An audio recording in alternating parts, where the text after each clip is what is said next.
Hey there, everyone. It's Hunt. Oh, gee, it's tabletop recap time. Waterdeep, Part 3. Wow.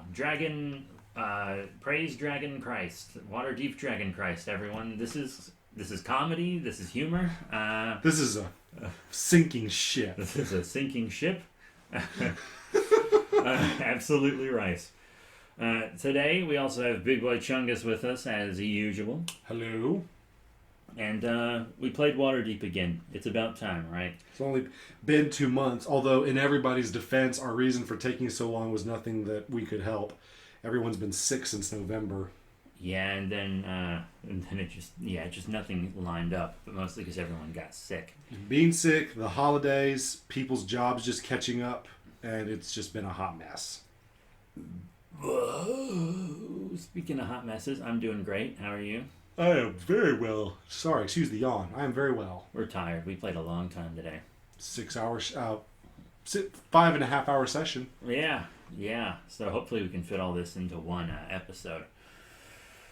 But there was less combat. Well, really no combat at all, actually. Yeah, so if you're here for that, sorry. There were only really 2 instances where combat could have been initiated, but one of them was a chase, and the other one was very quickly avoided before anything got too hostile. One of them would have put Terry straight in the jail. Not me, though. Oh, I was referring to the one at the very beginning with the tavern. Oh, yeah. So, let's, this is us. We're here. This episode was actually supposed to be a Call of Cthulhu, because we did play Call of Cthulhu, but we were so exhausted, and we just wanted to watch JoJo. So we just watched JoJo instead of recording an app. That'll probably be coming up soon. We might record that tonight, might not. I don't know. You can tell we're already very tired. So, my friend, Waterdeep Dragon Heist, Part 3. Technically Session 2, though. Mm-hmm. Well, if you could include Session 0, it's the 3rd part. Well, remember the... Oh, that's right. We broke up the first chapter into 2 different videos. I'm sorry. Again, it's been 2 months since we recorded last. Yeah. In fact, it's been so long that we didn't realize Google Hangouts started charging.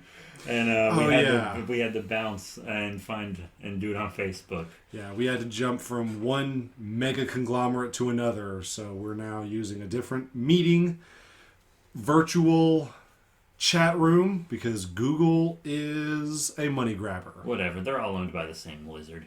So let's get on with it. Okay, so it opens up with Volo taking us to the house that he promised to give us as payment for services rendered.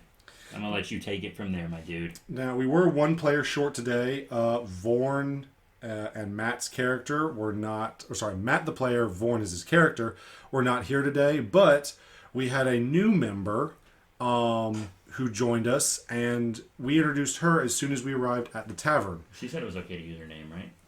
Yeah. So Susan was the player's name. She's brand new to our group, and she plays a high elf bard. You guys didn't really see a whole lot of her bard stuff, except for maybe once or twice, but... she was found passed out on the steps of Troll Skull Alley. And if you'll remember from our last session, this was payment from Volo for rescuing his friend Floon Blagmar and Raynar Neverember. And this was some weird role play, because she's on the steps, we wake her up, and then Volo's like, Bow, this is a noble lady. And, none of us did.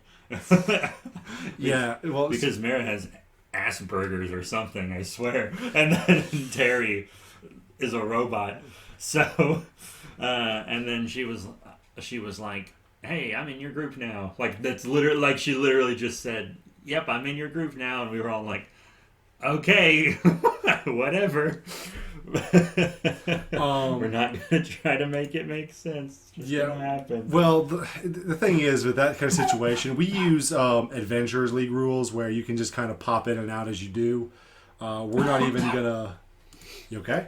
Yeah, I'm good. Just have some scar tissue in my lungs, believe it or not. I got you. We're not even going to come up with a reason why Vorn wasn't present today. He'll just kind of show up like, oh, hey, guys, how's it going? And we're like... In and out as if they never left. Yep, but I just wanted to kind of have a more natural way to introduce Susan's character. And then it ended up being even more unnatural somehow. Yeah, super awkward. No one's fault. It was just, She was hi. like, yep, I get an equal stake in this house now, even though I didn't help procure it. For the record, she did pay off 1/5 of all the stuff that was needed to be paid for it. Yeah, which Mara was implying that she should do. So we go in this house, and Mara's like, dibs on the master! And tries to run off. And the house is very dusty, very dirty. It's not derelict, it's not decrepit, but it's clear that no one's used or lived in it for a long, long time. And so the party starts to explore a little bit. You called dibs on the master bedroom. I am the master. You wanted to explore. It's a Jake and Amir joke. Vane, which is Susan's character, spelled Vayne, wanted to investigate the bar and some of the really, really old expired wine that was stationed there. And Terry wanted to explore the cellar. But before anyone could go anywhere, something started throwing tankards at you guys. I caught the tankard because I'm a hella cool gal. And as it turned out, that this was a poltergeist. Volo, once again, didn't lie to you, but he omitted some things before you guys got to investigate it. And he told you that he heard rumors about the property that he had recently purchased being haunted. He was hoping to learn something about it for a book that he was writing about alcohol and the undead. That book didn't pan out. That's why he paid you guys in a house and not gold. Well, I am. And so you guys had an interaction with this spirit. Despite it throwing tankards at you, you guys did try to reason with it after discerning that it was a poltergeist and not a necessarily aggressive spirit. And it talked to you guys in barkeeper lingo by writing stuff into the dusty surfaces. And carving it into the walls, which we gotta fix. He didn't carve anything into the walls, did he? The first thing he did was carve something into a table, then he carved something into a wall, then he wrote in dust on the counter. You said carve. My mistake. I meant to say that he was just writing stuff onto the dusty surfaces. But, screw it. He carved stuff. Who cares? Anyways, so you guys determined that this poltergeist was a former bartender at this tavern in Troll Skull Alley, and it would become non-hostile and possibly beneficial to you if you decided to open up into a tavern and let him just barkeep. Yeah, Mara doesn't super care about the tavern, or she didn't, and then somehow she ended up being the one doing all the paperwork and keeping track of all the finances, and that's mostly just because I'm the only player that writes anything down. I think it was when your father told you that you could turn this not only into a business but also a base of operations for future adventures that you got really into the property. Yeah, that's when she started to actually care about the bar part.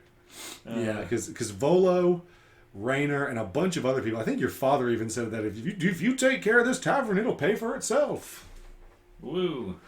Let's see. Then after determining that the poltergeist wasn't an issue, because after you guys, made peace with it, it actually started cleaning up the place. It started manifesting brooms. We started calling him our polter guy. And the poltergeist does have a name. It's just nobody discerned it yet. It's not. He doesn't talk. He just kind of... And when he does reply, it's not straightforward. No, poltergeist got to be mysterious.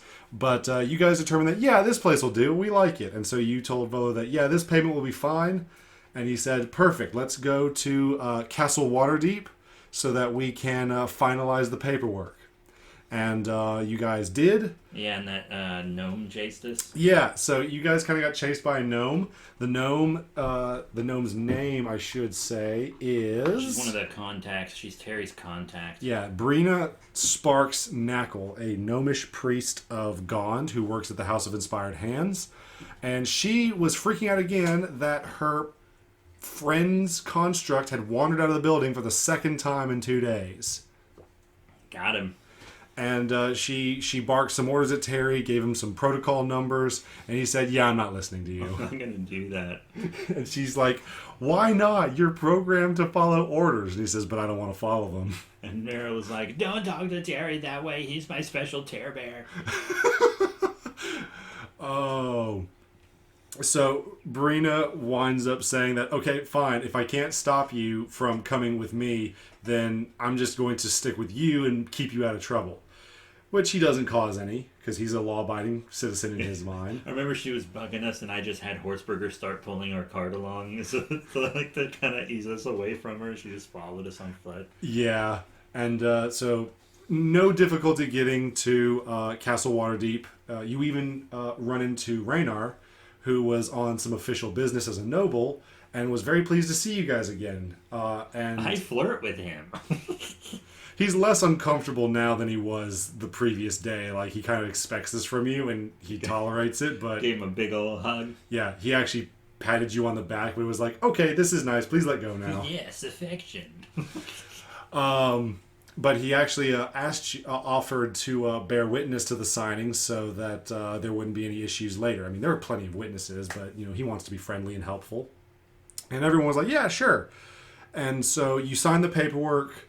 Everything is done. The only thing that was left was to pay the bureaucratic fee, basically, for overseeing the transaction, which was 25 gold pieces. And everyone's, like, patting their pockets, like, okay, do we even have 25 gold pieces? This, that, and the other? And I had it. I was just, doing the math. But I basically put it on a little bit of a timetable, and if the players didn't, respond by a certain time, which was like 30 seconds or so. Yeah, we were just counting it out to make it even, or as even as possible. Well, yeah, and so Raynar decided to be a good guy, Greg, and he said, as your new friend, and as a housewarming gift, I'd like to be the one to pay your 25 gold fee, and wish you well on your new business venture. And as a thank you, Mara hung on his arm like a trophy wife all the way out the door.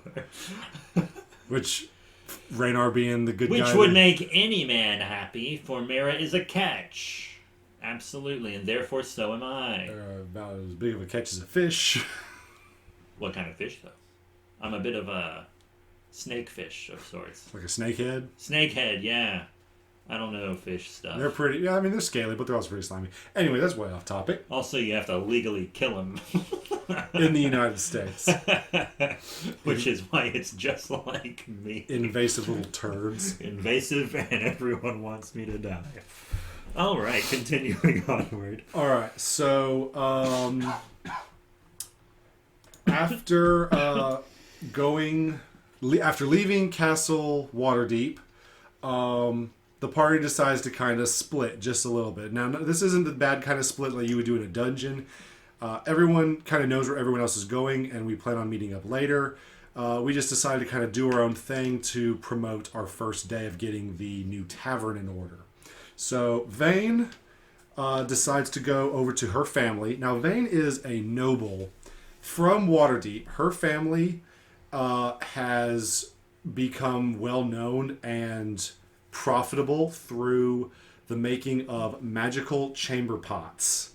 They have, which is great. Yeah, they make. They're not just fine crafted poop pots. They are magically enhanced to have all kinds of like bells and whistles. Like you can make warm, heated poop pots. You can have it so that they will hold more than they should, so you don't have to worry about overspill. All kinds of fine, common magical items for your bathroom needs and sick pan needs. And her family became nobles through the selling of these. They're very wealthy. However, she is I guess you could say the black sheep of her family. She just likes to spend her parents' money, go drinking and partying, and just kind of wake up drunk in random parts of the city. Like my stairs? Yeah, like the staircase. And so she went to her parents' estate, and she wanted to like request a loan, like, hey, can you help us out in this business venture? And she didn't roll a nat 20, but for persuasion and all of her bardly buffs, she did roll exceedingly high. Like, I think it was well over 20. And her parents were like, honestly, we're just glad you're doing something. Yeah, they were going to be really mad because she didn't come home. She hasn't been home in like 2 days. Yeah, she was found drunk, passed out on a set of stairs from some decrepit building. And running around with a lizard and a robot. And they were going to be ticked, but then they learned that, oh, you're looking at opening a job and being responsible for once. And they're like, okay. Yes, we all open jobs sometimes. They're like, okay, we'll let you move your furniture out, and you can have the room that's available to you in this tavern. We'll give you 250 gold pieces as a loan, but we're going to deposit it ourselves at Castle Waterdeep so that you don't drink it all. Yeah. If it was a nat Fair. 20, if it was a nat 20, they would have given her the gold right away, but it wasn't quite that, so they gave her the gold, but on their own terms. They'll be comforted to know that the lizard is doing the bookkeeping, because I'm pretty sure they would trust me over her. Mira would go on to pack up her stuff as well. She would, that night go and tell her father that, hey, we were opening a tavern. We just got done with our first adventure, so this is going to be great. And her dad's like, yes, this will be awesome. And Mira helps her move in like dads do. Yeah, Mira wasn't too enthusiastic about the tavern, but then when the following morning occurred and she was bringing her stuff over, her dad told her that, hey, not only is this a good way to make money, but you can also use this as a base of operations for future adventures. If you ever need to leave the city or you need a safe haven to return to, this would be great. And your character was like, oh, I didn't think of that. That's awesome. And he sold some adventuring gear for some gold to invest, and we gave him an equal partnership. So basically when we're not there, he runs the place. So we got to split it all between Mira, Terry, Steffer, Vorn, and Vane, who didn't do anything to get the house, but, whatever. Well, Thanks for the 250, I guess. Well, we would have made it some way, being a noble, that she would have got her fair share. I think, most adventurers don't see 250 gold until they're like level 4 or 5. And then, this part's weird. We got to talk about people picking their bedrooms, because it was insane. Oh, yes. Everyone okay. was an idiot.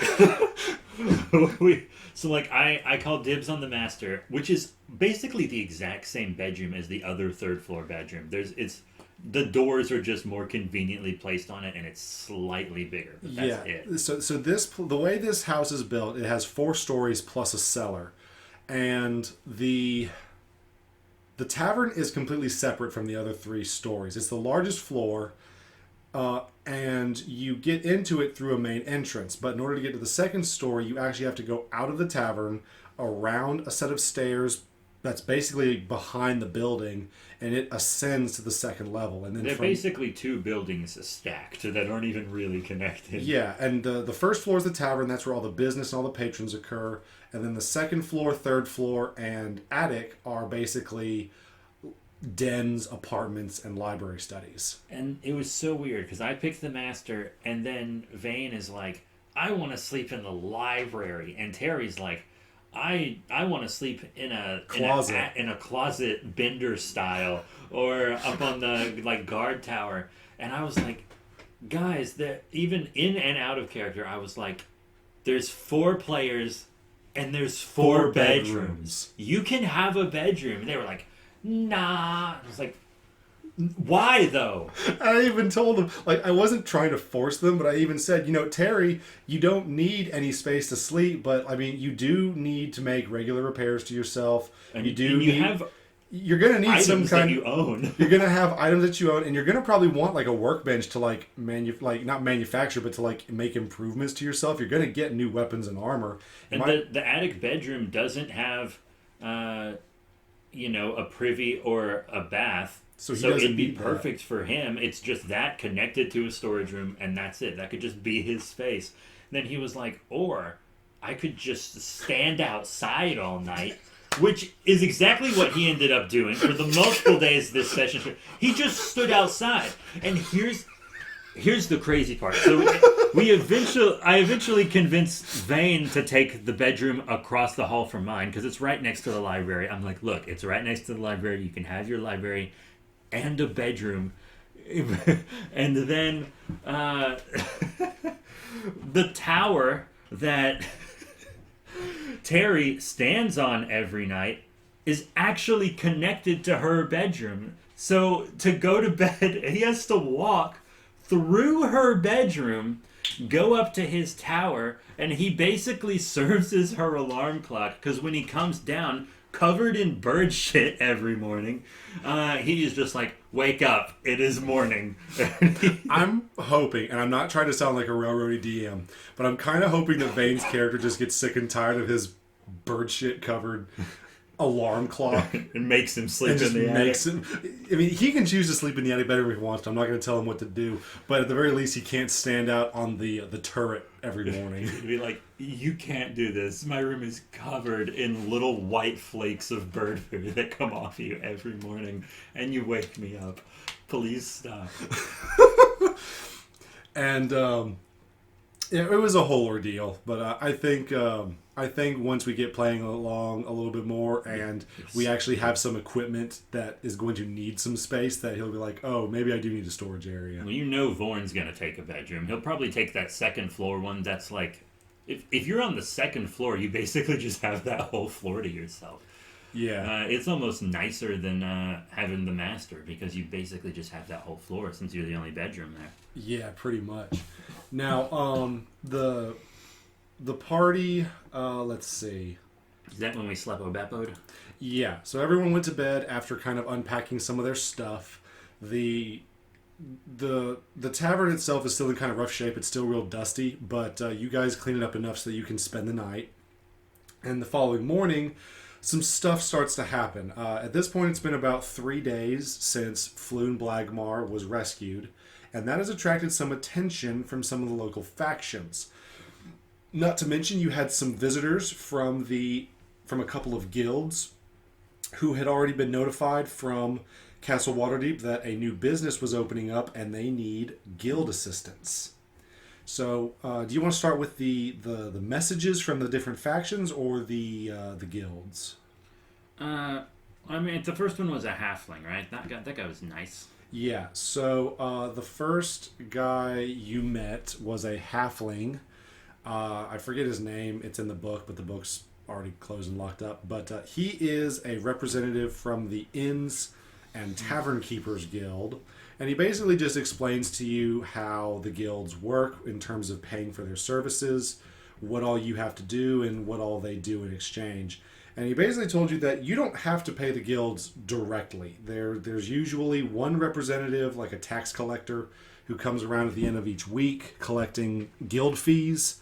You pay him all the money that is expected, and the guilds are then paid through him.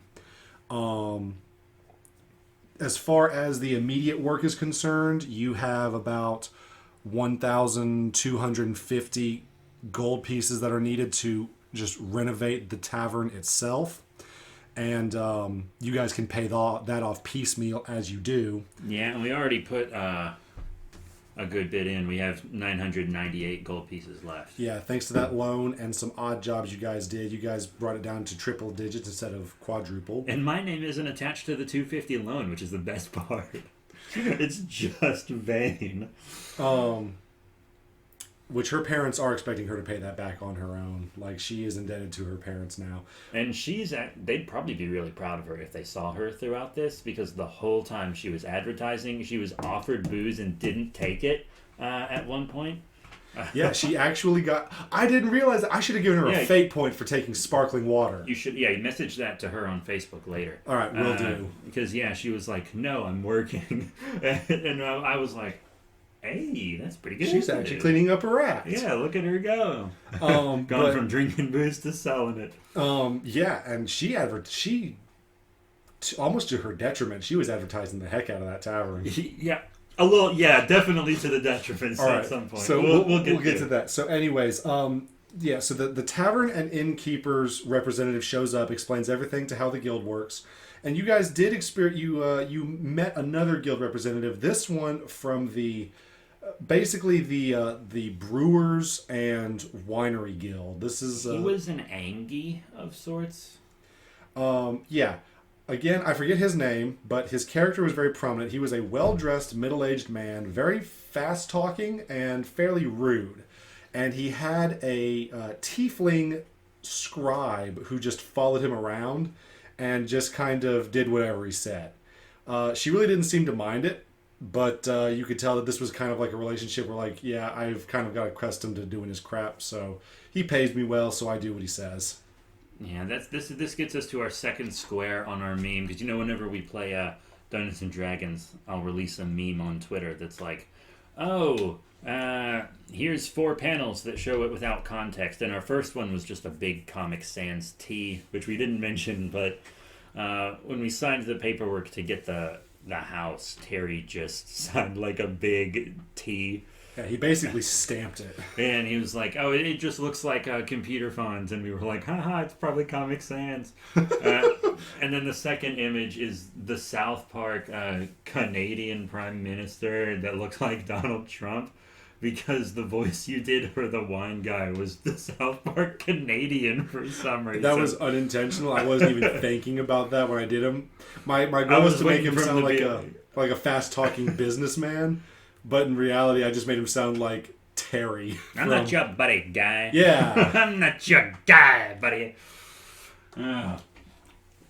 And so he basically explains to them that, because someone did ask, like, oh, okay, like, where do we need to go to get all of our stuff? And he says, you don't have to go anywhere. The guilds will bring all of their stuff to you so long as you keep paying the weekly fees. I said, for example, with my guild, we will bring you regular shipments of wine, ale, and fine alcohol. And you don't have to go anywhere. You don't have to pick it up. We bring it to you. Yeah. Just the second your guild fees stop is when we stop coming. He recommended Primordial Brandy and Devil's Bourbon. Oh, yeah. That's. He also mentioned that he will personally be coming by every so often just to give you updates on, like, what's the hip new drink that people are into to kind of... What's the hip new drink that the kids like? Whoa! I admit it. I'm the one that wrote the anti-smoking meme ad. It was me. I'm sorry, Dad. Insert gunshot sound effect. Please don't. I don't want to clean this place. But so yeah, he leaves promptly, and after giving you some more guild advice. And that morning, everyone had descended to inform each other that they had received messages. No. It was not that simple.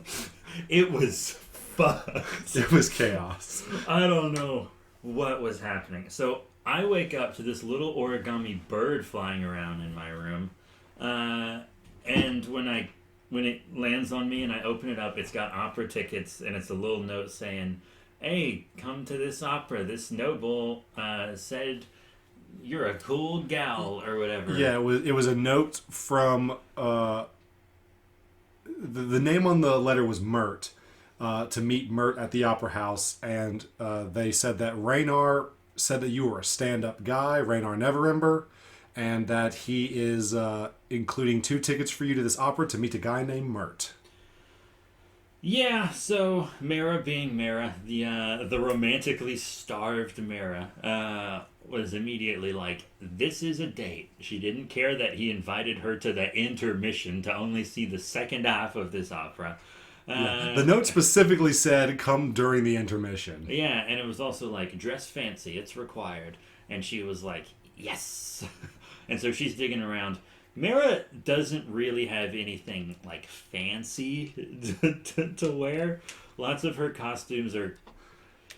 Not costumes, really, but lots of her clothes have a midriff. She's just basically has a lot of these clothes that I picked out on Hero Forge, pretty much, for her miniatures. Even Vane, when she saw the outfit that you had draped over your arm, she was like, "Are you really wearing that to the opera?" And that's where the feud starts. That's where the little bit of the feud starts between. We are no longer gal pals. I called you a gal pal the night before, and then I was like, "Wow, this bitch really don't like my clothes." That's right. Mara holds a grudge because she's a stereotype. But that's not exactly it, because I got that. But the other two both got a psychic message in their head saying to come to this, like, black tower or something. They don't bother telling anyone for, like, 20 minutes. in game. Yeah. I even told him, I said, okay, guys, and by the way, I loved everyone's interactions today, good or bad. We all had a big time. But I did say, word for word, I said, this world has magic, like, oozing from it. But not everybody gets magical messages shoved into their head on a regular basis. This is kind of uncommon. You may want to mention it to somebody. Yeah, so they were just like he walked through Vorn's room, Terry did. Woke her up, didn't say anything to her. You mean Veins? Vorn's the other one. Sorry. You shouldn't have let them have similar names. I'm just kidding. Woke her up. He goes out, takes a bath in a well to get bird poop off of him. Then she goes out because the plumbing's not hooked up yet.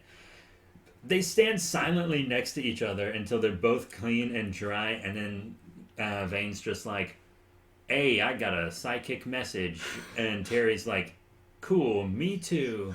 And then they're just like, let's go tell Mara. But the only reason they came to tell Mara, who hasn't left her room because she's looking for something to wear, the only reason, and doing her hair and stuff, the only reason they come to tell her is because out of character I was like, you guys gonna come tell me about that fucking message or not? Which I know is metagaming, but they were like just waiting for me downstairs. It's like one of those scenes in a comedy movie that there's two people just awkwardly doing a mundane task and they just casually drop a bomb on each other and they just continue about their day just doing the mundane task.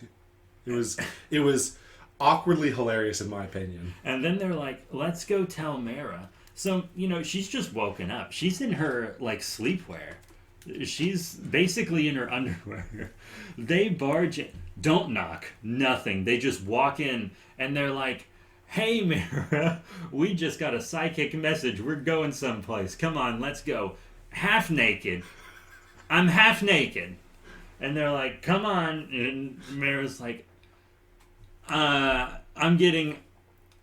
kind of got to do stuff today. Because they're not given any specifics about the psychic message. They're just saying they got one. They're not telling me anything. And so I'm like, I got clothes. I got to pick out clothes. And then Vane is like, well, you're not going to wear that dress you're holding, right? I'm a noble. Try one of my dresses. And then I'm just like, okay, and I just get naked pretty much because it's a woman and a robot. Yeah. And when we say you're naked, we're not doing like a whole fan servicey thing. You're basically just a robot with some human features, so it's not like. No, I'm not. Who do you think I play? You're the lizard, right? You just called me a robot. Oh, I'm sorry. Sorry, I'm whatever. No, she's just like, I don't need to be modest in front of this woman and this piece of metal. Yeah. So also they barged into my room, so they're gonna see what they see. Yeah. And then she's like, what about this nightgown? I'm like, no, I'm not gonna wear that. And then she's like, just holding up these clothes like, oh, this would be cute, and then immediately throws it in a pile like, oh, but what about this? And then nothing happens. Well, I had you both roll perception in her wardrobe to see if you found something that was formal enough to wear, and you rolled garbage, and so you mistook a nightgown for just, hey, this looks nice, can I wear this? And Vane was just so like, oh, this would look good with this top and that bottom and this, that, and the other, that she was just so obsessed about matching clothing she forgot to help you. just having fun going through her wardrobe. And then I was like, wow, this chick cray. But then eventually, they did end up telling me the deets, and we did go, and it was neat. It was neat. You guys decided, you swapped information about your messages. Your meeting was not until like 8 o'clock that evening at the opera, so you decided to the party decided to go to the Blackstaff Tower. I can't talk this evening. We're tired. First, because theirs was sounding a little bit more urgent than the opera. And the party got there, and the Blackstaff Tower is this single spire in a stone walled off courtyard in basically the bureaucratic ward, also known as the castle ward of the city. And inside its brick walls, you guys saw a couple of guards just kind of doing their own thing, and some mages that looked like they were doing some magic practice and target practice. So you kind of got the sense that, okay, this is some kind of either magic academy or some kind of mage's training ground. You go up to the guards, and you tell them that we're from Troll Skull Alley, and we were summoned by Vajra, the Blackstaff, to see her. And they said, oh, yes, she mentioned that you were to be coming by and you're expected. Please go right on up. And the tower on the inside is actually much larger than it is on the outside. TARDIS style. Mm-hmm. It's already a pretty big tower. It's like 100 feet tall. It's a tower of holding. And it's got a staircase that is far taller than on the inside than what it should be allowed to on the outside. And there's a lot more rooms than you would think would fit. And you get to the very top, and there's a woman with a black staff that looks almost like a talon at the end, poring over some notes and books, and just looks like she's just doing general research and studying. You get her attention, and she says, oh, pleased to meet you. I'm Vajra. I'm so glad you all could make it. Yeah, she's kind of a protector of Waterdeep. Mira's a big fan because she likes that stuff, so she was pretty excited. Yeah, and I won't give you the whole details because I can't remember everything exactly I said in character, but she basically tells you that she is one of the lead protectors of the city of Waterdeep from all threats, both domestic and foreign.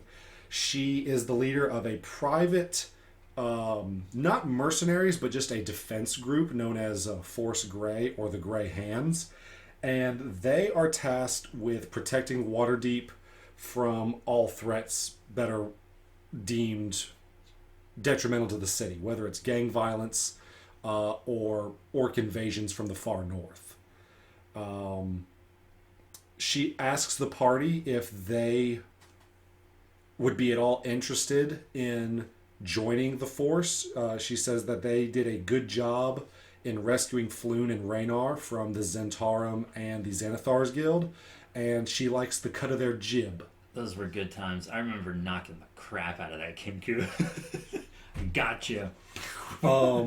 And so she said that now you won't be able to officially join as full members until you've, proven yourselves more in depth. We're pretty much interns because we're just working without pay for a while. Well, but you're not working without benefits. Like, she can't pay you because you're not full members. However, she is willing to give you magical items if you have a specific need and can request them. And she is also willing to put in a good word if you should ever get yourself in trouble with law enforcement. Now, we're gonna need that when Matthew comes back. She can't get you out of trouble if you murder a noble in cold blood. But if you stole something because it had something to do with stopping crime in the city, or you were doing an undercover mission for somebody else who was helping the city, she can say, hey, they're with me, lighten the sentence, please. They do good work. But so you get some benefits for working with Force Grey. And she gave you your first job. Woo. So the job specifically was very simple. She just simply asked you to go to Mount Waterdeep, which is just down the road. Pretty big. Yeah, it was pretty close. Pretty mountain, but it wasn't too far of a walk to get to. Although you guys rode Horseburger all the way there. Yeah, we had to go up the mountain, which was also easy peasy for all of us. And the book does require you to make a Constitution saving throw going up all those stairs. I think we all passed it with flying colors. Yeah, you did, and you did. A lot of rolls over 20 today, a lot. Mm-hmm. And the reason... Very good rolling all around, really. Yeah, I think there was only one or two times where you guys rolled poorly, and because it was mostly role play, it was people just refused to agree with you. It wasn't anything detrimental. Yeah. And the only time someone rolled a 1 wasn't even for a skill check. It was just to I said, okay, we've got a bunch of things that everyone's doing. I want you guys to roll to see what order we do them in, and I think... Well, I rolled a 1 later.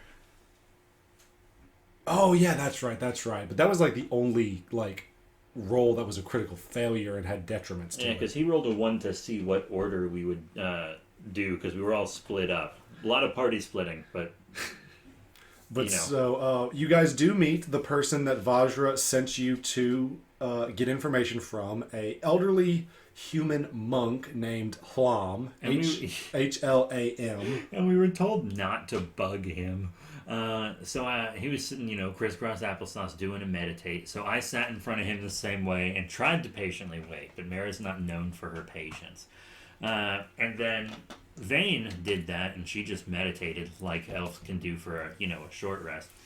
And then we got Terry. He's just standing behind the dude like Slender Man or something, just waiting because he's super patient, robot boy. And Mara's like 2 hours pass, and Mara's getting progressively more bored. Like she's spread out on the ground, like I want to punch stuff.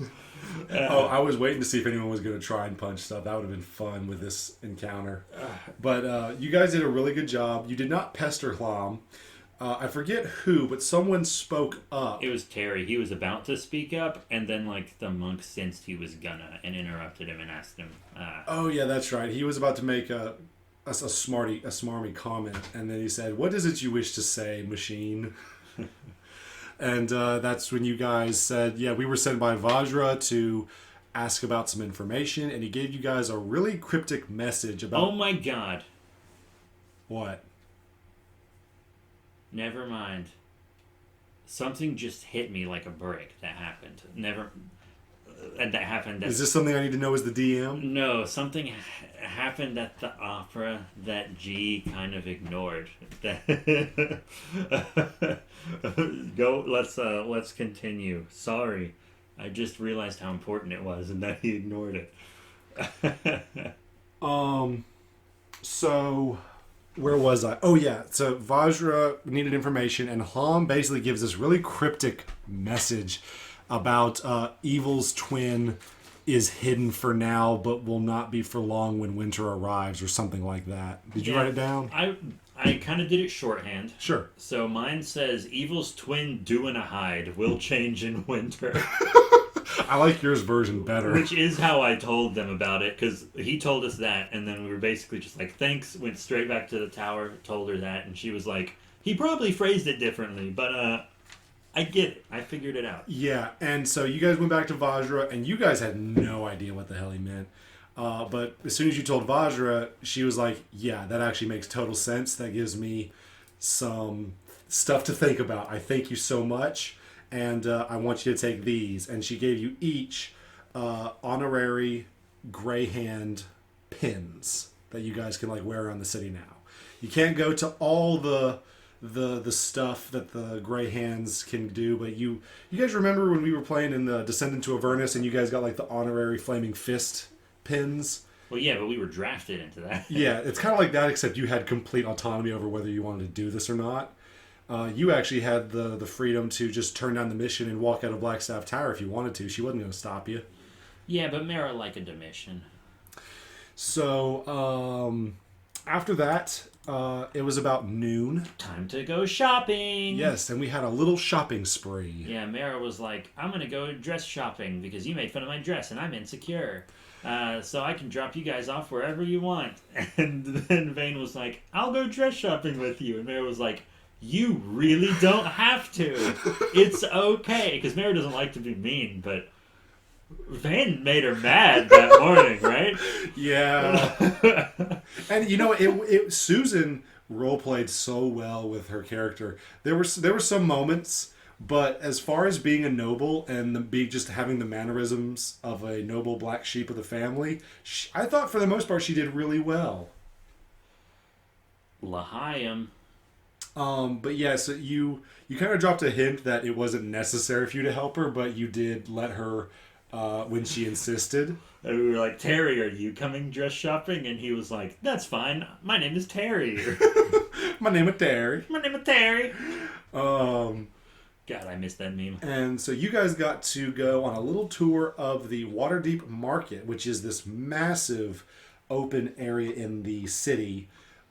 Smack dab in the middle, there is a walking statue of Waterdeep, the Drunkard, which is a humanoid, seemingly human figure that back when it was first active, had fallen over backwards into a series of buildings, and since then, the buildings have actually been rebuilt around the statue to make it look like a drunk guy who fell over and caused an accident. Thus the name, the Drunkard. And this is when Mara was like, "Look familiar, eh, Vane?" Because Mara is passive aggressive.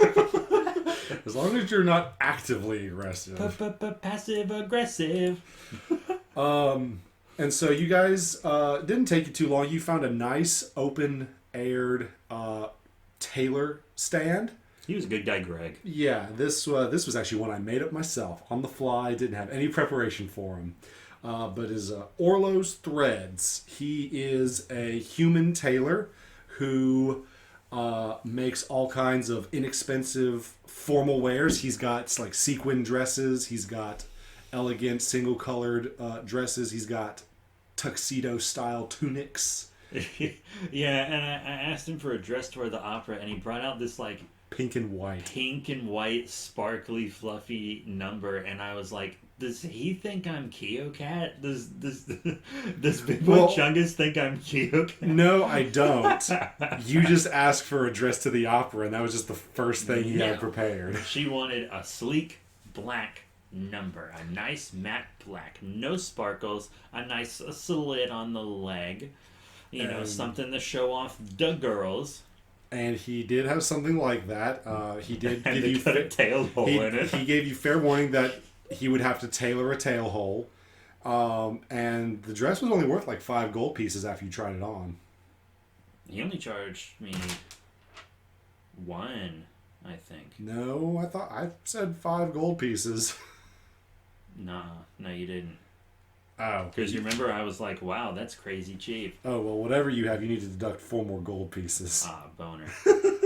Yeah, no, sorry. No one's getting a nice dress for a single gold piece. My mistake. I will, I don't think I did, but I will own up to that regardless. So... You did.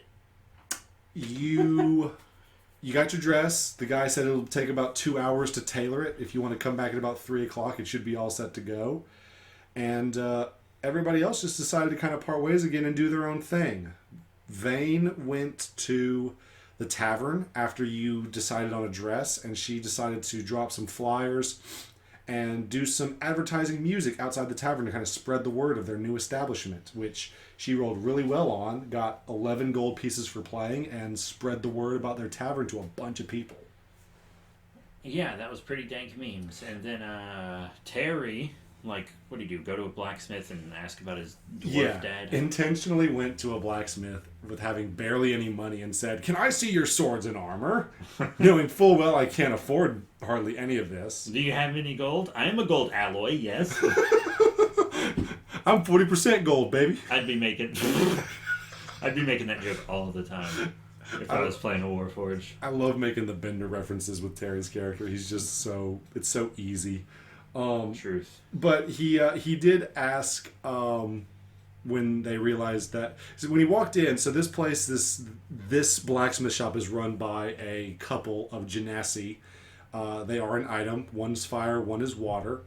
And they thought he was just a guy wearing really fancy armor. He was so big and just built like, oh, okay, this guy must be like a new type of mercenary or adventurer guard coming in here to try out something new. And he talked like people. Yeah, he did. And when he told them that I'd have to install this on myself, they said, "Wait, what do you mean install?" And he said, "Oh yes, I am an automaton. I wish to outfit myself with new armor and weapons." And they're like, "Oh wait, you're not people?" You're not people? I do that accent a lot. That's his favorite. And they were a little taken aback, but when he explained to them that he was a construct, but he was able to think for himself, they were like, "You're not going to hurt us, are you?" And they said, "No, why would I hurt you?" And they're like, "Okay, as long as that's fine." Why would I hurt you? Is there a reason? That's how I feel it. Oh, that's terrifying. No. But he said, "Well, I can't really afford any of this stuff, but do you happen to know anyone at the House of Inspired Hands?" is what he asked them. And they said, "Yeah, we're familiar with that place. We make tools and stuff that they come in and order." And then he said, "Well, have you ever heard of a guy named Gimgin Eversharp, who is his creator, who has gone missing?" Terry's creator, I mean. And they said, yeah, we're familiar with Gim Gim. Don't know him personally, but he comes in to buy his own personal tools. And they said that he came in about a week ago. That he said he was building something special. And after that, they hadn't seen him. And they just assumed that you must have been the special thing that he was making, which made him feel good because he was special. Well, I am. But for their information, because it was more than what he'd been able to obtain on his own so far, he gave them 3 gold pieces as payment. Woo. And they were greatly, they were very grateful for that. And he name dropped their new tavern, and they said, "Yeah, we'll definitely come by and see you. You're really great for a metal man. You give us the gold, and we take the gold." So Vane promoted business. Terry did some investigating, and then you went to another shop called The Bent Nail, which was really interesting. Yeah, Orlo sent me there. His buddy Tally. My notes say Tally have arrow. Because I am a child, and I... Hey, Mr. Tallyman, tally my arrows. Yeah, and apparently if you mention Orlo sent you, he'll give you a discount, and he did. He gave me 20 arrows, which were For all... 1 silver piece instead Yeah. of 1 gold. I had some real fun role play with him. It was a real fun back and forth. And he was like, "Oh yeah, I've heard about your bar. If you need any furniture for the bar," because he said I also wrote Tally also do furniture. I gotta learn words. And he was like, if any chairs break in bar fights or anything. And Mara was like, "I get in bar fights all the time." And he was like, "Yeah, I do lots of chairs for the Yawning Portal." And Mara said, "I break chairs there all the time." And then he said, "Hey, thanks for the business." Yeah, he loved me. He adored me. You made a really good first impression on Tally in there. He really liked you. Everyone loves Mara once they get to know her. She is a good gal, Greta. Well, I think everybody, you can correct me if I'm wrong, but I think everyone got a decent amount of time in the spotlight. Terry with his investigation, Vane with her wanting to prove her parents that, hey, I can actually handle myself in a professional manner. I'm not just some drunk. Yeah, and there were, throughout, for most of this session, we weren't even really together. Which I thought was really cool. I mean, you or at guys, least half of it. you guys didn't make my job hard by staying separated the whole time. That would have been bad, especially towards the end. Yeah, and you never stayed on one person too long, which was good. Jumped around a good bit because, for a while it was on me at the opera later, and then you left it at a cliffhanger and went to someone else, and then came back. Yeah, I Really always try, and I've learned this by watching other DMs. I always try to make sure that everybody has something to do. And if someone has more of the spotlight than the others, then I need to make sure that the others, even if it's not as important, has something to engage them. Give him a little kiss, a little smooch. And I think I did pretty good. I'm not trying to toot my own horn, but I had no complaints, and everybody seemed busy at any particular moment. Now, you leave the Bent Nail and go back to pick up your dress, and everybody then reconvenes at the tavern getting ready for the opera. Now, you only got 2 tickets to the opera, even though there's 3 players, but my reasoning for that was Terry is a construct. No one really considers constructs sentient beings. In fact, because of this, they would just let him into the opera with you two, assuming that he was just part of your... Yeah, just a bodyguard to stand in the back. There's clearly no fire marshal in this setting. Well, when you consider that it's a world in magic and people can cast fire from their hands, the same rules don't necessarily apply. Even more. Then you need a fire marshal even more. I don't know. Basically, the way I described this opera, hours pass, 8 o'clock rolls around, or 7 o'clock rolls around, the opera intermission is at 8. It's basically built up like the Fox Theater. There's a nice big lobby where everyone can kind of congregate. There's a little bar. There's 2 sets of stairs on opposite ends of the main entrance into the theater. There's several layers of balconies, and then there's box seats on opposite ends of the stage. Yeah, box 5 has to stay empty, of course. And then, which is definitely a reference you get, correct? Yes. And it is A reference. to A thing. Phantom of the Opera. Congratulations, bud. I'm not wrong. I just say stuff like that to tick you How off. dare you not listen to as many show tunes as me? But so No one mourns the wicked, I suppose. I mean, we're about to find that out real quick in this episode. That was another. Never mind. Let's continue. Let's continue. We're at the opera. So yes, as we get there, I ask everybody. You're in the intermission. It's just starting, so it's gonna be a while. What does everyone want to do? I hand Vane. I'm gonna keep doing that. I hand Vane her ticket, and I'm like, "See you, slag."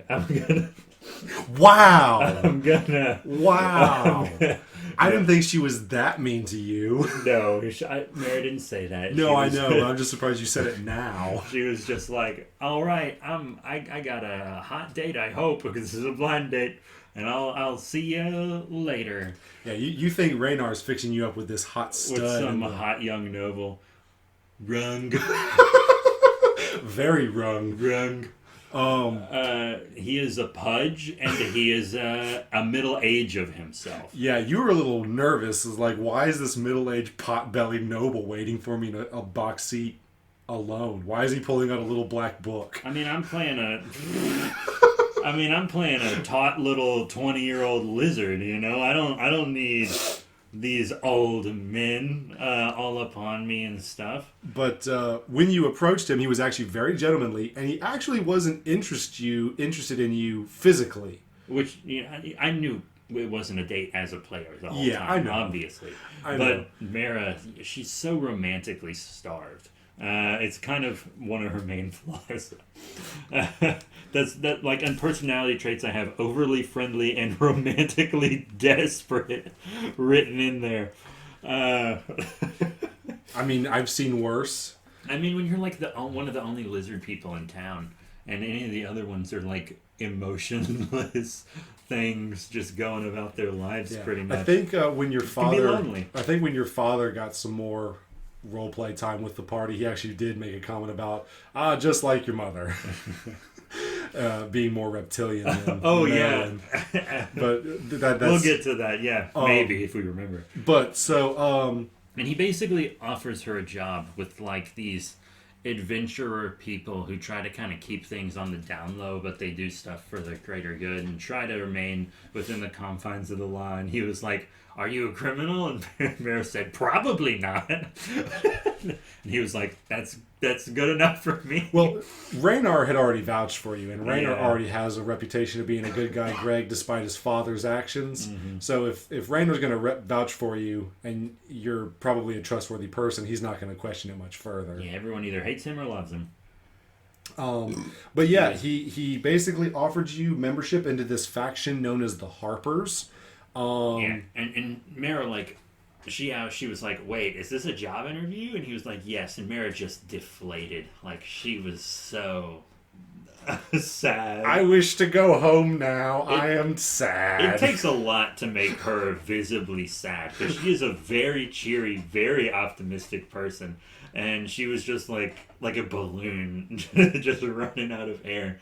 And then he was like, "It's an adventuring job." And she was like, "Oh, I'm fine now." I love adventure. He basically told you, he said, whereas other factions work solely in Waterdeep, we are a world-renowned organization, although we try to stay on the down low. We've stopped many demigod and divine-level threats. Yeah. And the reason the letter was sent specifically to Mara is because her dad, in his adventuring days, fought alongside him a few times. Yeah. Gungan style. Yep, exactly. It's 2012. Well, it's the main reason why 2012 was 10 years ago. Can we talk about that for a second? Are we going to have time? No, but I just realized it and I'm sad. Yeah, the world should have ended 10 years ago. Should have ended before that. Anyways, let's continue. But yeah, so Raynar, along with everyone else, has been singing your praises about saving Floon himself. So your father's adventuring experience with Harpers, and then him, of course, Mert, who was the person you're meeting, was very interesting. Like, this could be a rather interesting person, and their friends can join too if, they stay on the up and up. But while you're talking to Mert, Vane and Terry are kind of doing their own thing. Vane, being of Waterdavian noble descent, is kind of chatting it up with some of the other nobles and rich merchants. And they're kind of... Just straight advertising. What a businesswoman she's going to be. I swear. She's... I'm definitely going to let her be the face of the business for sure. And then Terry wasn't getting so much conversation. Rather, people were actually asking Vane about Terry, saying, like, where did you buy your construct? It's very ornate. Terry was like, I'm a real boy. And they're Pinocchio style. And they were like, yes, sure, of course. No, where did you say you bought him again? And she actually said, no, I didn't buy him. He made his way to our company, and he's a real person. He thinks on his own. And that kind of got some... I'm sorry. He owns land legally. Yeah. People don't believe him because I basically had to write Warforged as a class into Waterdeep, which I had no problem doing. I love doing it. Everyone likes playing as Warforged, so we just, who cares? It's probably the fact that they don't get exhausted and they don't have to eat or sleep. Yeah, who cares that it's an Eberron thing? Nobody cares. Just let people play as if it exists legitimately in the D&D books, let them play it. Yeah. And I want to play as one of those elephants from Magic the Gathering or whatever. Oh yeah, that's going to be fun. And then, so they got more harumphs from the nobles. They didn't believe that he was thinking for himself. And someone asked, well, who was his creator? And Terry responded by saying, oh, Gimgin Eversharp made me. And that one noble... This is the revelation I had earlier. Continue. One noble spoke out above all others. Apparently this guy knew Gimgin, and he called him a charlatan. Not a charlatan, he basically called him a hack and a crockpot. Yeah, and he was like, too bad that horrible thing happened in his past that made him go crazy. Nobody asked about that. That's what kind of hit me, because I was admittedly a little on my phone working on the meme at this point. I was looking for a good picture of a lizard in a dress. Don't look at my search history. But that was the third square in the meme, by the way, the green and null and the Polly Pocket dress. And we got... And I was like, yeah, it kind of hit me during this recording, as you remember, that he didn't ask about that. That noble knew all this stuff about Gim, and Gene just didn't ask. Oh, yeah, by the way, I'm going to interrupt that real quick. We're going to hit this in a second. He did do a lot of serious investigating. There was the incident with the noble. Yeah. There was the information at the blacksmith's place where, hey, he went missing about 10 days ago. And then there was the other situation where at some point during the day, he went back to the workshop at the House of Inspired Hands to do an investigation. Like, maybe there's something in Gimgin's workshop that can help me out. And he almost didn't find anything, but he rolled like super high, and he found a single drop of blood on the floor that he wanted to get analyzed. And he notified his contact about it. And then I used to be a mortician, and you asked me, you were like, what would this blood look like by this point? And I had to describe the blood to you and be like, okay, this is how it works. And I enjoyed that. That was great. And so, and you were and I was given this info, and our new player, this was my first time I'd ever met Susan, and I was like, wait, hold on, Susan, before you call the police, let me explain. Okay, I used to be a mortician. I've been to crime scenes. I have a degree, sort of. One more class. And so, yeah, so he's getting some pieces put together, but I think that comment about the horrible thing happening to Gimgin's family 2 years ago kind of flew over his head a little bit. I got swept under the rug because he was talking smack about his creator, which got us to a pretty awesome moment. Yeah, and so he basically insults Terry's creator, which Terry, this is the first time I think he's shown real emotion. Like, mostly he... Well, maybe second, because remember in the first session he went Iron Giant on that guy. Oh yeah, the rage. That's right, I forgot. He did express emotion in order to trigger that, and then he had to go through a roleplay scenario to show like all the armor coming out and the visor coming down. Really, really cool. But this is the second time he showed emotion. Didn't rage, but he proceeds to really heavy-handedly and stomps up to the noble, and he says, "What did you say again? Could you repeat what you just said?" I would advise you not to talk smack about my creator or something like that. And I had him roll an intimidation check, and I was really worried that he was about to break one of the code legal laws regarding crimes against nobles. But technically, there's no rule against scaring a noble. As long as you're not trying to extort, blackmail, or influence their actions for personal or political gain, you're fine.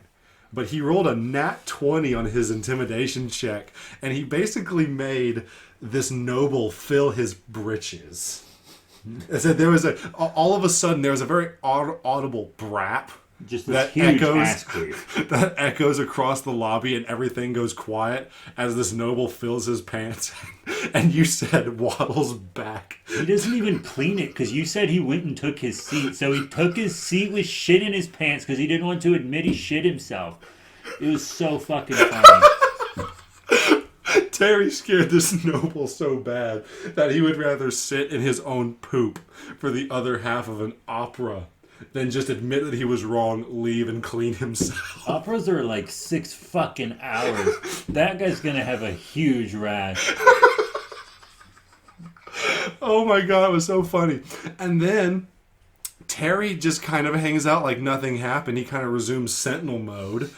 And Vane is like, well, that happened. I'm going to go to the bar. And she very respectfully asks if they have any sparkling water, no alcohol. And the bartender's like, yeah, that'll be 1 cup apiece. Yeah, he offered her alcohol, and she was like, no, I'm doing business. And I was like, that's fucking so fast character progression, and I kind of love it.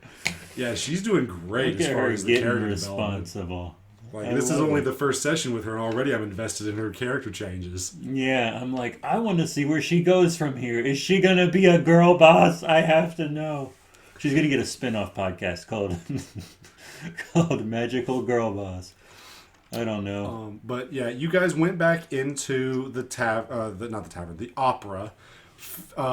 Mert basically wrapped up his interview with you. He said that he was like, here's your mission. There's a talking horse. Go see what she has to say. And I was like, what? I was like, did you say a horse? A talking horse? Well, the specific words, and I'm kind of paraphrasing, but he put it a bit more eloquently than that. He says, we have a talking mayor in our employ who gathers information on the street about evildoers and criminals within the city. And I want you to find her and ask her what she has learned. And you say, wait, when you say mayor, do you mean like a horse? When you say mayor, you do mean horse, right? Of course. A horse is a horse, of course. Yeah, my note for that says, Maxine Horse, find one. Yeah, and he told you that the talking horse's name was Maxine. And he expressed to you, said, this does not have to be done tonight. It is late after all. We're enjoying the opera.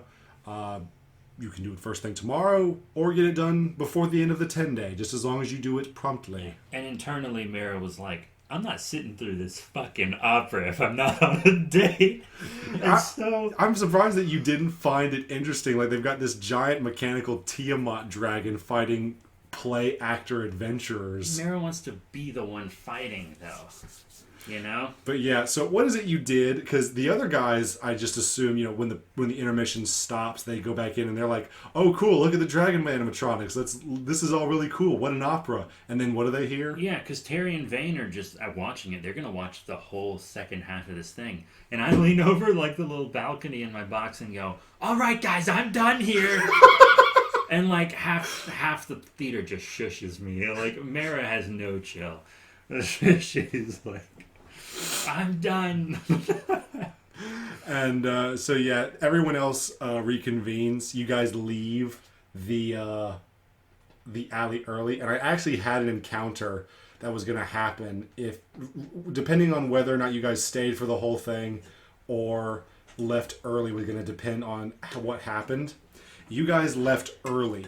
And so we caught him in the act. Well, you weren't supposed to. They rolled garbage for their stealth. And so this is basically what the party comes out to. They come out of the opera. Their cart is parked just down the way. It's not very far.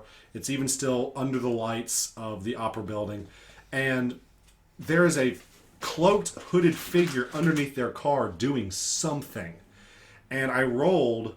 And basically the way stealth rolls work like this is that if an enemy is trying to stealth past you, they have to roll against your passive perception. One of you has a 10 for a passive perception. I think the highest one out of all of you is a 13. It wasn't a difficult roll. Mine's 13. This person is decked out in stealthy clothing. They've got really high stealth modifiers for like dexterity and stuff. Even with modifiers, they rolled like a 9. And so you notice them, and they notice that you notice them, and so they just book it. And I was like, "What'd you do to Horseburger?" You were so upset that they did something to your mule. He is my baby. He is my angel. And Terry was like, criminal fleeing the scene.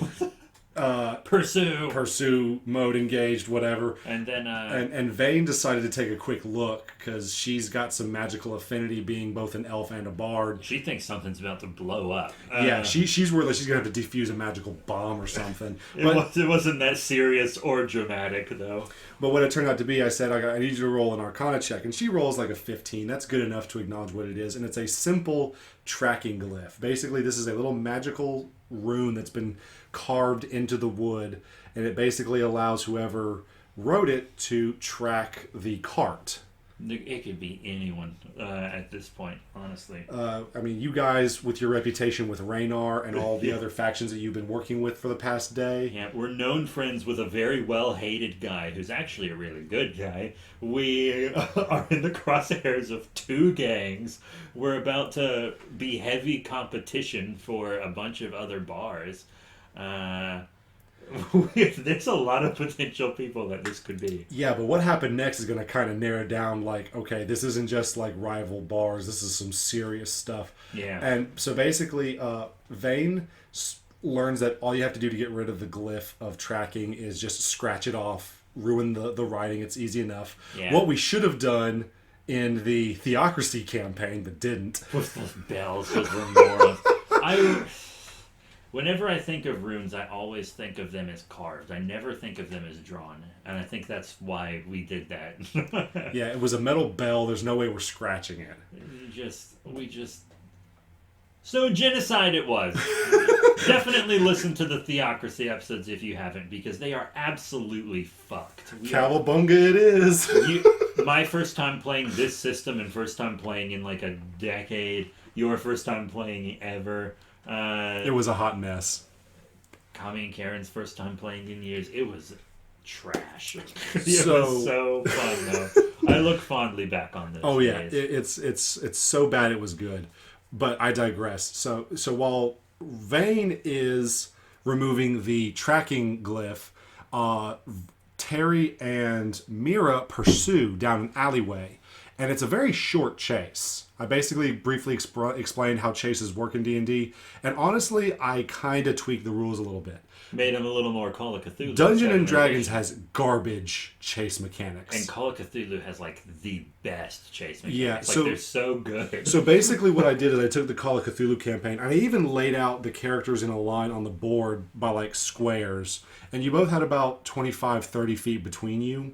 And the only tweak I really made to the Call of Cthulhu method was that I threw in dexterity saving throws, and you can use your bonus actions to either try and trip the person you're chasing up, or if you're being chased, you can try and make obstacles to make people fail their saving throws. Which you can do in Call of Cthulhu as well, but it's still different because we have like an actual speed and stuff here, and Call of Cthulhu just has you in order of dex and stuff. Yeah, well, yeah, and instead of dex, we just used our movement speed, which everybody had the same. It was very, very speed. similar to Call of Cthulhu, which is great for chases. The The rules read weird and they sound weird when they're described, but in action, they're really great. And so, basically, what happened? Mira tried to catch up, but the guy threw down some scaffolding that was in the alleyway, and you got tripped up. But Terry was like, "Terminator mode engaged." Oh yeah, he was going hard. Until I rolled that nat 1.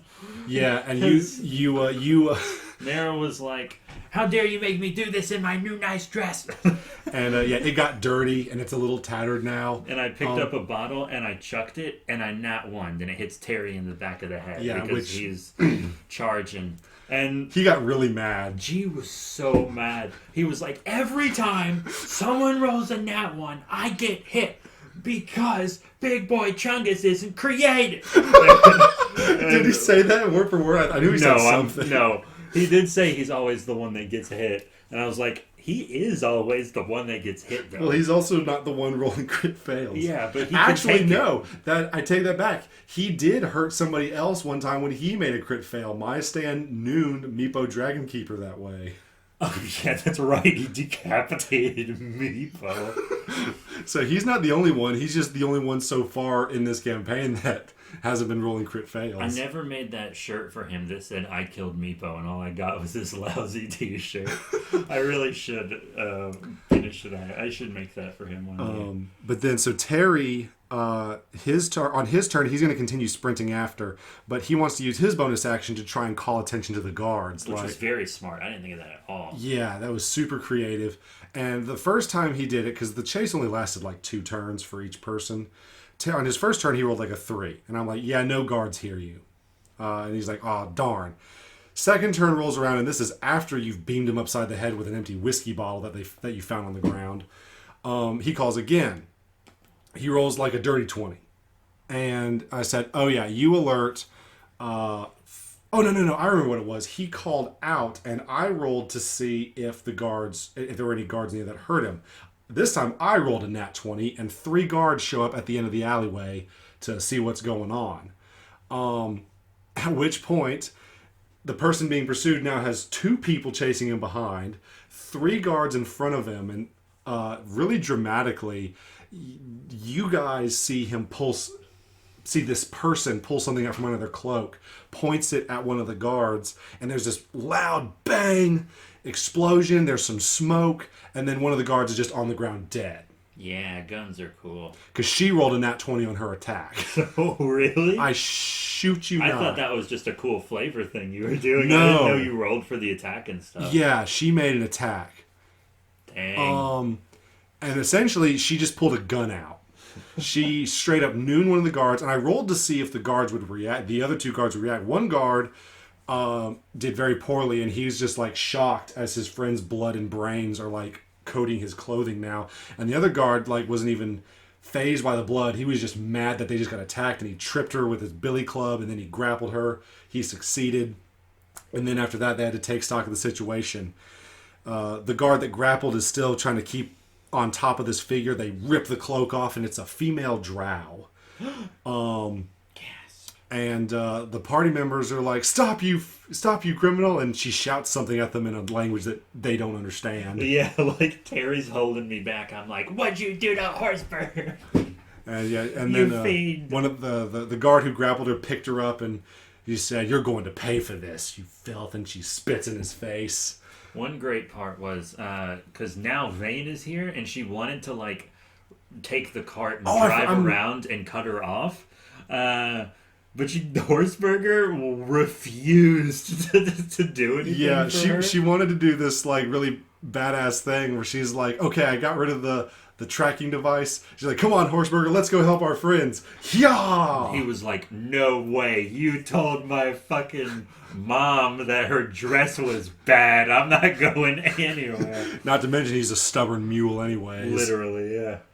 But God, I love Horseburger. She eventually gets off Horseburger and gets caught up, and like I don't think she was expecting to see that at the end of the alleyway. There's like 2 guards, two guards that left. are two guards left. One guard's dead with a gaping hole in his head. There's an angry dark elf that's spitting and cursing, and assuming to be cursing in a foreign language.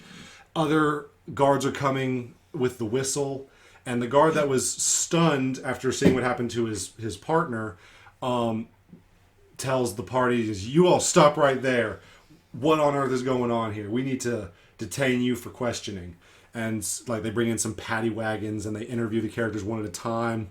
And the characters are honest. They tell them that we were just at the opera enjoying the show. We came out, we saw a suspicious figure crawled up underneath our cart doing something, and then when she noticed us that noticing her, she ran. And they were like, are there any witnesses that can corroborate you were at the opera? And I was like, yeah, like a quarter of them shushed me as I shouted in the theater. They were like, that should be easy to corroborate. Yeah. You've got Mert for you, along with half the opera. You've got the bartender who can vouch for Vane, and then you've got the noble who shit himself. Yeah, all those nobles watched that guy just fill his diaper. You mentioned something about him waddling away like the penguin. Oh yeah, like 60s penguin. He just refused to address the stuff in his pants out of just sheer pride. Been watching lots of 60s Batman. Oh, here's just a little thing I want you to know since it is tabletop related. If we ever play City of Mist, that's what I want my totem to be. I want it to be 60s Batman. Okay, sure. I've always thought that and never expressed it, so just know.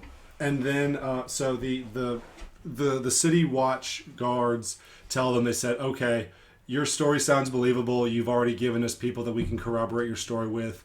You're free to go, but stay in the city and stay available for further questions. You're not out of the woods just yet. Wow. I mean, it wasn't a threat or anything. That's what all law enforcement does. It's what they do in real life. And so, the party... I asked the party, I said, do you guys want to call it here or do you want to do some more stuff? Because it was kind of getting a little bit later. And I was like, oh, let me at least tell them about the mission. Yeah, and so you updated them about finding the talking horse Maxine. Yeah, I was like, hey, guys, we gotta find a talking horse and we can get in this adventurers club. And then there was this long pause and they both just went, okay. I was like, great, guys. You want to do it now? They were like, whatever. It's like, okay, we're all getting tired. I think that was just it. Everyone was getting tired. But then I was like, and then they were like, let's take a short rest and do it in the morning. And I was like, okay, well, here's the thing. If we do it during the day, half the horses will be out of the stable and all around the city. If we do it now, all the horses are in the same place. And then you were like, oh, that's a really good idea. Yeah. So we did that. We had to talk our way past some guards, which wasn't very hard. I don't the know guard why. also, by the way, the reason I was resisting you guys so much at first was because, I had to do it. Vane made a deception check, wanted to make a deception check about being on official Grey Hand business. And you kind of backed her up with telling her that, by the way, I work for a guild and I'm here to put my horse and cart up.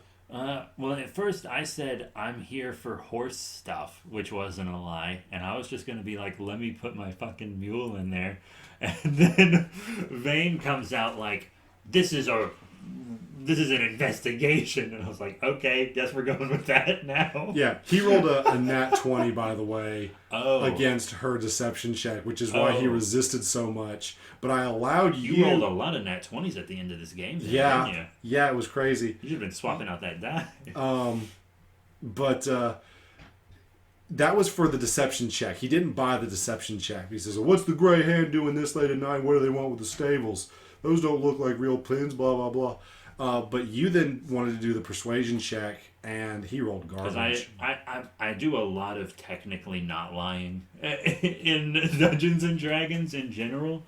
In the famous words of Jack Sparrow, you mean to tell me that you lied by telling the truth?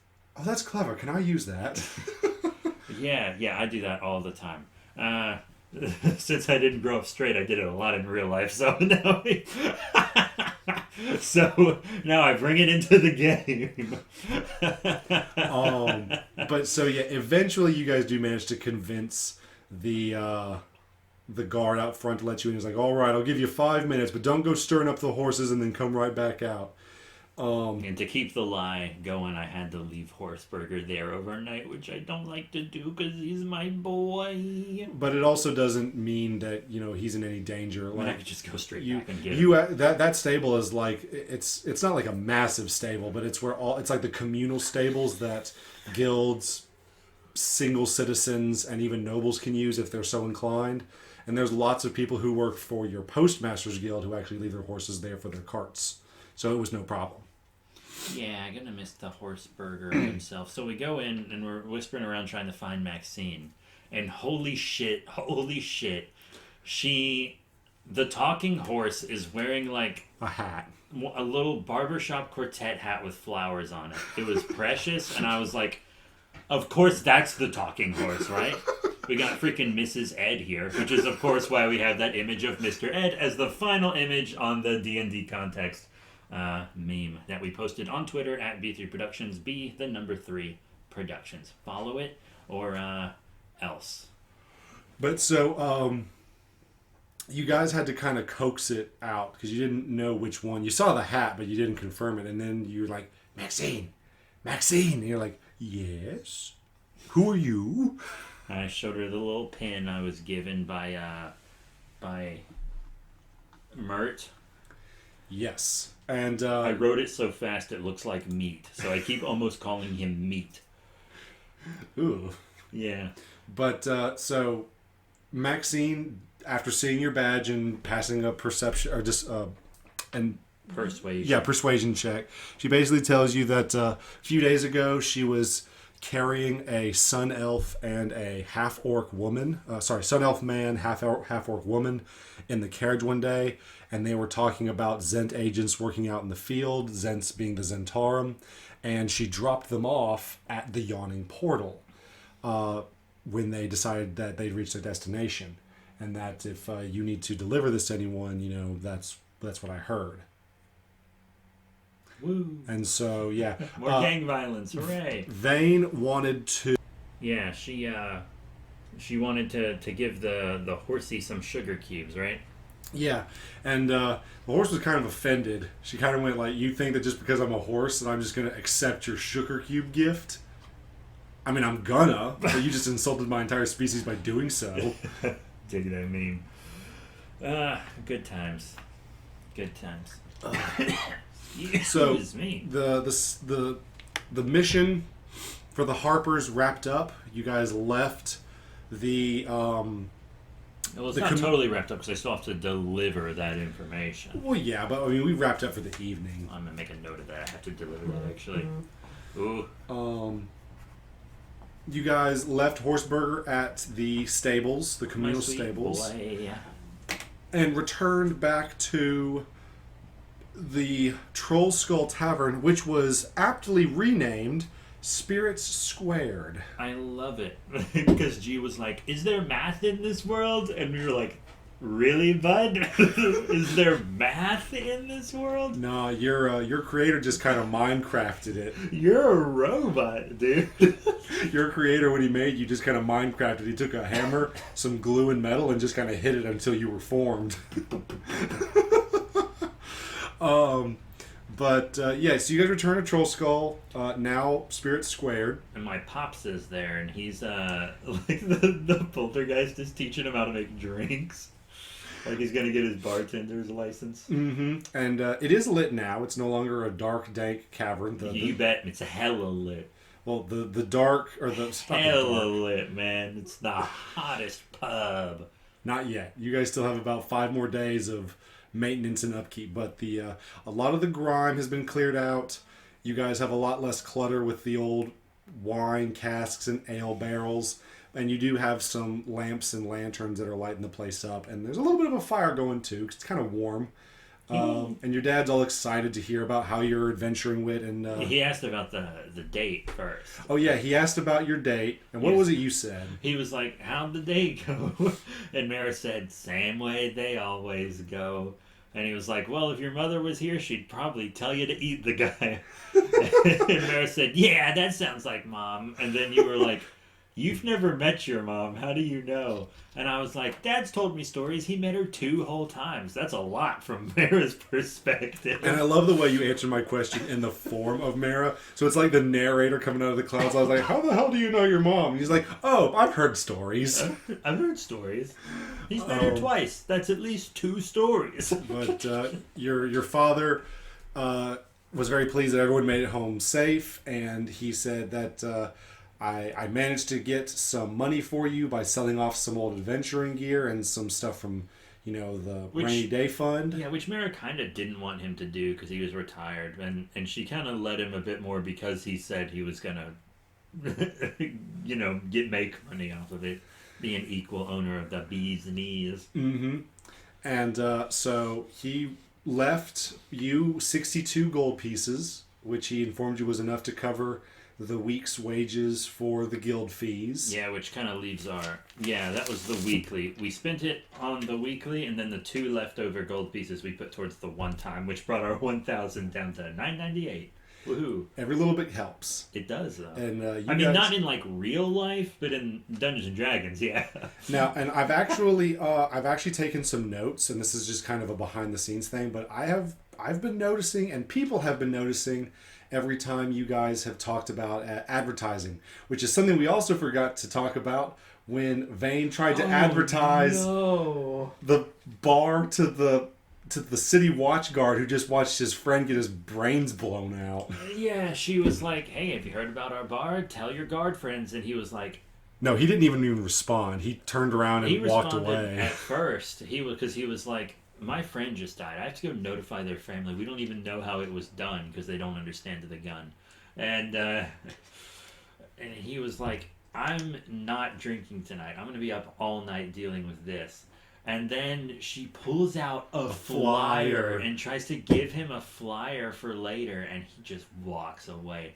And I was like, holy shit, that's like putting an ad roll in a video obituary. Oh, it was so... And I've made video obituaries for people back in my mortician days, so... It was beautifully poor. It was just so poor timing, poor taste, just beautifully poor. Just read the room. She's going to be one hell of a businesswoman. For sure. But regardless, we're wrapping it up for the night. You decided that the last thing we were going to do before everyone turned in for the night was do a little bit of bookkeeping. Yeah, and just to kind of calculate, okay, here's how much we've paid off on the flat rate fund, and here's where we are on our weekly expenses. Yes, finances. The reason I got into Dungeons and Dragons. I've tried to keep it as simple as I can. It's easy peasy.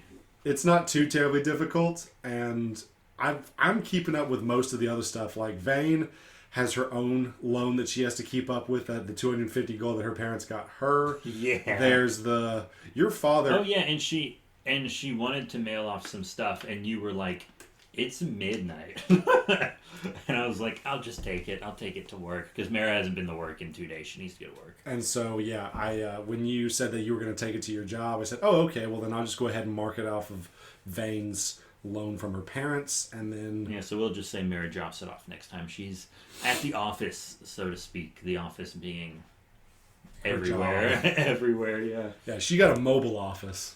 She got that mobile office. Faux show, yo. But that is where we ended the session. We've still got some more stuff to do with building up the tavern, but that'll be for another episode in about a week or two. Yeah, I hope this wasn't too boring to listen to. No combat, no big reveal or anything. Just, yeah, we're going to open a bar, but also multiple groups want us to fight for them. You don't get to hear about the fighting today.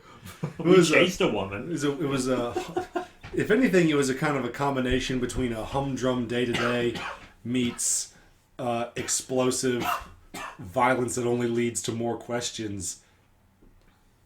Sounds like one of those Disney shows that is trying to be more edgy. I know you're all about that Amphibia. Yes, I am. You can't hide it. It's a good show. I know that's your favorite show. It's a good show. I'm an Owl House guy myself. Then again, I'm only like in the first half of Amphibia's first season, so. I love it though. And I look forward to seeing what you guys do further in the next session. And I look forward to you ripping that show off for later homebrews. So. I'm not going to rip off Amphibia. It's too off the wall. The Grungs versus the Bullywogs. Who's going to win? No one. The Bullywugs, probably. The Grungs are small. They're also, they also worship giant froghemoths, so... Actually, you know what? They could probably have a froghemoth-like monster in Amphibia, and it wouldn't be out of place. I love my froghemoth mini. I love when that gets pulled out. But yeah, we're gonna bounce. We're both tired. You have to work. Thankfully, I don't. I just have to do laundry and taxes all day long. Yeah, I have to go deal with my mundane, humdrum day-to-day stuff. We're clearly exhausted. So that's it. Thank you all very much for listening. Please remember to rate, comment, subscribe. Check out the cool links in the description. If the format you're listening to has a description that can access links. Some of them don't. But you can always check us out on our Twitter at B3 Productions. That's B, the number 3 Productions, where we'll always post the meme, and you'll always get the dream. Living that meme dream. I'm exhausted, dude. I'm so tired. I gotta go listen to my cat scream for 3 hours because she's mad that we're letting the dogs in from the cold. So that's it. Thank you all once again. And hopefully we'll get to that Call of Cthulhu session recap sometime soon.